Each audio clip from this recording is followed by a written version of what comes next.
నమస్తే అందరికీ. ఇప్పుడు వజ్రాసనం విశిష్టత డాక్టర్ మధ్యన సత్యనారాయణ గారు చూడాలి.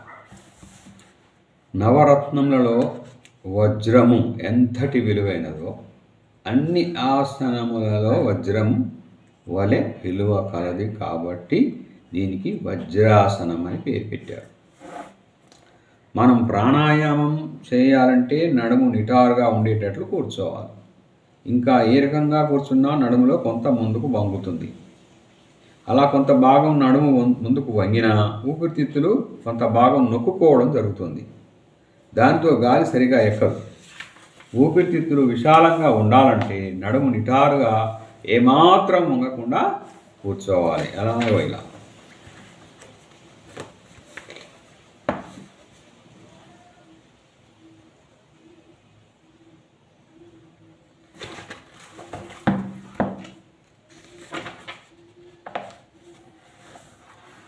పద్మాసనంలో కూర్చున్నా సుఖాసనంలో కూర్చున్నా నడుము మనకు తెలియకుండా కొంత సమయానికి ముందుకు వంగే అవకాశం ఉంటుంది.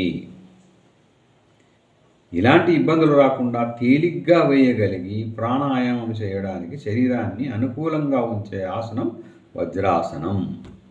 అలాంటి వజ్రాసనం ఎలా వేయాలో తెలుసుకుందాం. చేయి విధానం. వజ్రాసనంలో కూర్చున్నప్పుడు మోకాలి దగ్గర నుండి పాదం వరకు ముందు ఎముక భాగం నేలకు ఆనవలసి ఉంటుంది. ఆ భాగంలో కండ లేకుండా ఎముకే పైకి తగులుతూ ఉంటుంది. అందువలన గట్టి నేల మీద వజ్రాసనం వేస్తే చాలా నొప్పిగా ఉంటుంది. ఎక్కువసేపు కూర్చోలేరు. మనం వజ్రాసనంలో 20 నుంచి 30 నిమిషాలు కదలకుండా సుఖంగా కూర్చోగలిగేటట్లు ఏర్పాటు చేసుకోవడం, అలా వేయడం మంచిది. మెత్తటి ఆసనాల కార్పెట్ కానీ అంటే యోగా కార్పెట్, బొంత కానీ మెత్తటి దుప్పటి కానీ నేల మీద వేసుకొని దానిపై వజ్రాసనం వేస్తే ప్రయత్నం చేస్తే బాగా వస్తుంది. 2 మోకాలను పక్కన పెట్టి మోకాళ్ళ మీద నుంచొని 2 పాదాలను వెనక్కి చాపి 2 కాళ్ళ గుత్తుల కింద సన్నటి దుప్పటిని మడిచి పెట్టాలి. ఇలా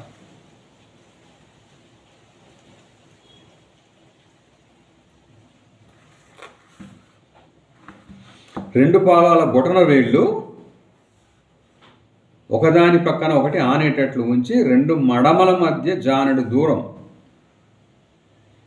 ఉండేటట్లు పెట్టి ఇప్పుడు కాళ్ళపై కూర్చోవడం చేయాలి. 2 పిర్రలు 2 మడమలపై ఉంటాయి.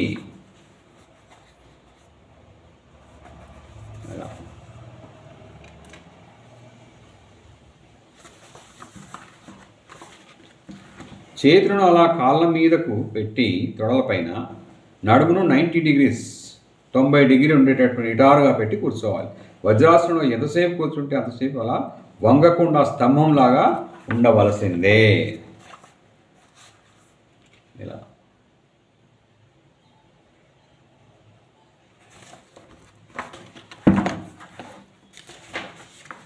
నడుము ముందుకు వంచి ఎప్పుడన్నా కూర్చుంటే దానిని వజ్రాసనం అని అనరు. ముందుకు వంచితే దాని ఫలితమే పోతుంది. అది సరైన పద్ధతి కాదు. ఇలా ముందుకి వంగి కూర్చోకూడదు. ఇది సరైన పద్ధతి కాదు. ముఖ్యమైన విషయాలు. 2 కాళ్ళ గుత్తుల కింద అలా దుప్పటి ఎందుకు పెట్టుకోవాలో ఆలోచిద్దాం. మనం వజ్రాసనంలో కూర్చున్నప్పుడు మన బరువులో 60 నుంచి 70% బరువు ఆ కాళ్ళ గుత్తులపై పడుతుంది. అంతకుముందు ఎన్నడూ ఆ కాలు అంత బాగా సాగి ఉండక ఇప్పుడు ఎక్కువగా సాగదీసినందుకే నొప్పిగా ఉంటుంది. బరువు పడడం సాగడం అలవాటు లేని కారణంగా మన వజ్రాసనం చేసిన 2-3 నిమిషాలకే మన వల్ల కాదు తీసేద్దామనిపిస్తుంది. ఇంకొంతమందికి 5-6 నిమిషాల తర్వాత అలా అనిపిస్తుంది. ఆ భాగంలో ఎక్కువ నొప్పి లేకుండా ఎక్కువసేపు కదలకుండా వజ్రాసనంలో కూర్చోవడానికి పలుచని దుప్పటిని మడిచి అలా పెట్టుకోవడం వలన కొంతవరకు ఇబ్బంది తగ్గుతుంది, నొప్పి ఉండదు. నెంబర్ 2, వజ్రాసనం వేయడం ఇంతకు పూర్వం అలవాటు లేని వారు వజ్రాసనంలో ఎక్కువసేపు కూర్చోలేరు. 5 నుండి 10 నిమిషాలలో నొప్పులు తిమ్మిర్లు వచ్చేస్తాయి. అలాంటప్పుడు వజ్రాసనం తీసివేస్తారు. ఇలా అలవాటు అయ్యే వరకు క్రమేపీ సమయాన్ని కొద్దిగా పెంచుకొని వెళ్ళడం మంచిది. ఓకే, మెల్లిమెల్లిగా అదే వస్తుంది. 3, వజ్రాసనంలో కాళ్ళను వెనక్కి మడిచి కూర్చోవడం వలన రక్త ప్రసరణ మోకాళ్ళ నుండి పాదాల భాగం వరకు సరిగా జరగదు. దానితో పాదాలు తిమ్మిర్లు ఎక్కడం 5-10 నిమిషాలలో జరుగుతుంది. ఇలా తిమ్మిర్లు ఎక్కినప్పటికీ వజ్రాసనం తీయకుండా అలానే ఉంటే కొంతసేపటికి నొప్పులు తెలియవు. స్పర్శ కూడా తెలియనంత తిమ్మిరి ఎక్కుతుంది. వజ్రాసనంలో ఉన్నంతసేపు కాళ్ళకు వచ్చే ఎక్కువ రక్తం మోకాల నుండి పైభాగాలకే నడుస్తూ ఉంటుంది. పాదాలకు తగ్గిపోయి ఉంటుంది. ప్రాణాయామం పూర్తి అయ్యే వరకు అలా తిమ్మిర్లున్నా పట్టించుకోక కొనసాగించవచ్చు. తిమ్మిర్లు ఇబ్బంది ఎక్కువగా ఉంటే మటుకు మధ్యలో అయినా తీసేయచ్చు. 4th పాయింట్, వజ్రాసనంలో ఉండలేనప్పుడు ఆసనాన్ని తీసి కాళ్ళను చాపి ఫోటోలో ఇట్లా కూర్చోవాలి.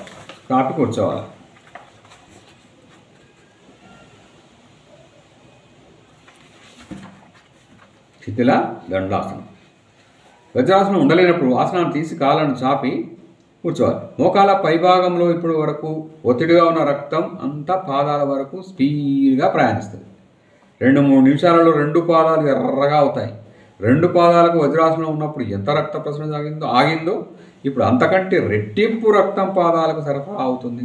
ఇదే వజ్రాసనంలో పాదాలకు వచ్చే లాభం.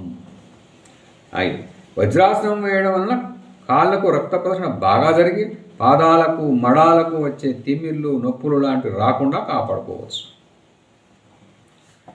ఆ తర్వాత తిమ్మిర్లు ఉండయి, నొప్పులు ఉండవు. వజ్రాసనం నుండి 6th, వజ్రాసనం నుండి కాళ్ళను తీసి చాపితే పూర్తిగా తిమ్మిర్లు తగ్గి పాదాలు 2 రక్త ప్రసరణలో మామూలు స్థితికి వచ్చే వరకు అలా చాపి కూర్చోవలసిందే. అలా చాపితేనే వజ్రాసనంలో ఉన్న ఫలితం కాళ్ళకు వస్తుంది. కూర్చోవలసిందే. 7, వజ్రాసనంలో నడుము లైన్గా ఉంటుంది కాబట్టి వెన్నుపూసల చుట్టూ ఉండే నరాల ప్రవాహం చురుగ్గా జరుగుతుంది. అలాగే రక్త ప్రసరణ కూడా నడుము లైన్గా ఉన్నప్పుడు బాగా జరుగుతుంది. వజ్రాసనంలో కూర్చున్నప్పటికీ మనసు ప్రశాంతంగా ఆలోచనలు రాకుండా ఉంటుంది. 8, ఏ ఆసనాన్ని భోజనం అయ్యాక వేయకూడదు అంటారు. ఏ ఆసనాన్ని కూడా భోజనం తర్వాత వేయకూడదు. కానీ వజ్రాసనాన్ని మాత్రం భోజనం అయిన తర్వాత కూడా తప్పనిసరిగా వేయమని చెప్తారు. మీరు టిఫిన్ తర్వాత, లంచ్ తర్వాత, డిన్నర్ తర్వాత వజ్రాసనం వేసుకుంటే మంచిది. ఇంకే ఆసనాలు చేయకూడదు. గ్యాప్ ఉండాల్సిందే తిన్న తర్వాత. ఈ ఒక్క ఆసనం మటుకు వేయచ్చు. భోజనం చేసిన వెంటనే వేస్తే ఆహారం త్వరగా అరుగుతుంది. ఎందుకంటే ఇదన్నమాట రీజన్. ముఖ్యంగా నడుము నిటారుగా ఉంచి కాళ్ళు మడిచి కూర్చోవడం వలన ఎక్కువ రక్తం పొట్ట భాగాలకు అందడం వలన జీర్ణక్రియ చురుగ్గా జరుగుతుంది. నడుము లైన్గా ఉంటే పొట్ట పరుగు డయాఫ్రమ్ మీద పడదు. దాంతో శ్వాసలకు ఇబ్బంది రాదు. వజ్రాసనం భోజనం అయిన తర్వాత చేస్తే భుక్తాయాసం ఉండదు. దానికి నడుము లైన్గా ఉండడమే కారణం. వజ్రాసనంలో కూర్చుంటే ప్రేగులు, పొట్టలో ఉండే గ్యాసెస్ అన్నీ అవి తేలిగ్గా బయటకు వచ్చి పొట్టలో బరువు అనిపించదు. 9, వజ్రాసనాన్ని పూజ చేసుకునేటప్పుడు, ధ్యానం చేసుకునేటప్పుడు, ఖాళీగా ఉన్నప్పుడు, సుఖంగా కూర్చుకోవాలనుకున్నప్పుడు కూడా వేసుకోవచ్చును. 10, మోకాల నొప్పులు బాగా ఎక్కువగా ఉన్నవారు వజ్రాసనం వేయకూడదు. అసలే మోకాల నొప్పులు ఏం చేస్తే ఉన్నదా? బాగా అలవాటైతే వజ్రాసనంలో కదలకుండా గంటన్నర వరకు కూడా కూర్చోవచ్చు. అలవాటైతే ఎట్లయితుంది? మెల్లిమెల్లిగా కొంచెం వేస్తూ పోతుంటే అలవాటైన తర్వాత మటుకు వేసుకోవచ్చు. మోకాల నొప్పులు ఉన్నవాళ్ళు కూడా అలవాటైతే చేసుకోగలిగినంత సేపు మట్టుకే చేయాలి. ఎక్కువ చేయకూడదు. కొంచెం మెల్లిగా అభ్యాసం చేస్తూ ఉంటే అంతవరకు వస్తుంది.